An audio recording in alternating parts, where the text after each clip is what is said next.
The Inferno by August Strindberg. Translated by Claude Field. Introduction. An American critic says Strindberg is the greatest subjectivist of all time. Certainly neither Augustine, Rousseau, nor Tolstoy have laid bare their souls to the finest fiber with more ruthless sincerity than the great Swedish realist. He fulfilled to the letter the saying of Robertson of Brighton, "Woman and God are two rocks on which a man must either anchor or be wrecked." His four autobiographical works, The Son of a Servant, The Confessions of a Fool, Inferno, and Legends, are four segments of an immense curve tracing his progress from the childish pietism of his early years, through a period of atheism and rebellion, to the somber faith in a God that punishes of the sexagenarian. In his spiritual wanderings he grazed the edge of madness, and madmen often see deeper into things than ordinary folk. At the close of the Inferno he thus sums up the lesson of his life's pilgrimage. "Such then is my life, a sign and example to serve for the improvement of others, a proverb to show the nothingness of fame and popularity, a proverb to show young men how they ought not to live, a proverb, because I who thought myself a prophet am now revealed as a braggart."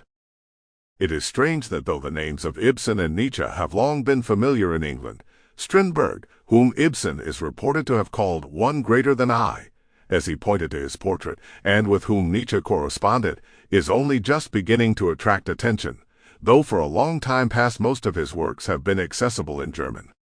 Even now, not much more is known about him than that he was a pessimist, a misogynist, and writer of Zolaesque novels.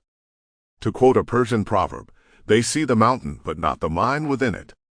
No man admired a good wife and mother more than he did, but he certainly hated the corybantic, emancipated women of the present time. No man had a keener appreciation of the gentle joys of domesticity, and the intensity of his misogyny was in strict proportion to the keenness of his disappointment. The Inferno relates how grateful and even reverential he was to the nurse who tended him in hospital, and to his mother-in-law. He felt profoundly the charm of innocent childhood, and paternal instincts were strong in him. All his life long he had to struggle with four terrible inner foes: doubt, suspicion, fear, sensuality.